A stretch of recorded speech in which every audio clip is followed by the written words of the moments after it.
ഇന്ന് ഞാൻ പുളിമത്തിക്കറി ഉണ്ടാക്കുന്ന ഒരു റെസിപ്പി ആയിട്ടാണ് വന്നിട്ടുള്ളത്. അപ്പോൾ വീഡിയോയിലോട്ട് പോവാം. മത്തി നല്ല പോലെ ഒന്ന് കഴുകി വൃത്തിയാക്കി എടുത്തിട്ടുണ്ട്. ഇനി ഒരു ചട്ടി അടുപ്പത്ത് വെച്ച് അതിലേക്ക് കുറച്ച് ഓയിൽ ഒഴിച്ച് കൊടുക്കുക. ആദ്യം തന്നെ കുറച്ച് ഉലുവ ഇട്ട് ഒന്ന് പൊട്ടിച്ചെടുത്തിട്ടുണ്ട്. ഇനി കുറച്ച് വെളുത്തുള്ളി ചതച്ചതും കൂടി ഇട്ടിട്ടുണ്ട്. കുറച്ച് കറിവേപ്പിലയും കൂട്ടി ഇട്ട് നന്നായിട്ട് മൂപ്പിച്ചെടുക്കുക.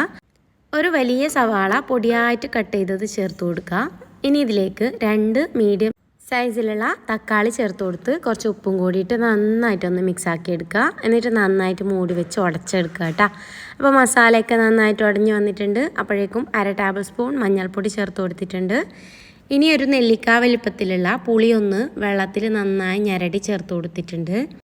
ഈ ഒരു 3 ടേബിൾ സ്പൂണോളം കാശ്മീരി മുളക് പൊടിയും മല്ലിപ്പൊടിയും കൂടി ചേർത്തിട്ട് നന്നായിട്ടൊന്ന് മിക്സ് ആക്കി എടുക്കുക. ആവശ്യത്തിന് വെള്ളം ചേർത്ത് കൊടുക്കുക, ആവശ്യത്തിന് ഉപ്പ് ചേർത്ത് കൊടുക്കുക. എന്നിട്ട് മൂടി വെച്ചിട്ട് നന്നായിട്ട് തിളപ്പിച്ചെടുക്കുക. അതിൻ്റെ പച്ചമണമൊക്കെ മാറിക്കിട്ടുമ്പം ഇതിലേക്ക് കഴുകി വെച്ച മീനിട്ട് കൊടുക്കുക. അപ്പോൾ മത്തി ഇട്ട് കൊടുക്കുക. എന്നിട്ട് നന്നായിട്ടൊന്ന് മിക്സ് ആക്കി എടുക്കുക. അപ്പോൾ ഉപ്പൊന്ന് ചെക്ക് ചെയ്ത് നോക്കുക. എന്നിട്ട് നന്നായിട്ടൊന്ന് തിളപ്പിച്ചെടുക്കുക കേട്ടോ. അപ്പോൾ നല്ല അടിപൊളിയായിട്ടുള്ള മത്തിപ്പുളിക്കറി റെഡി.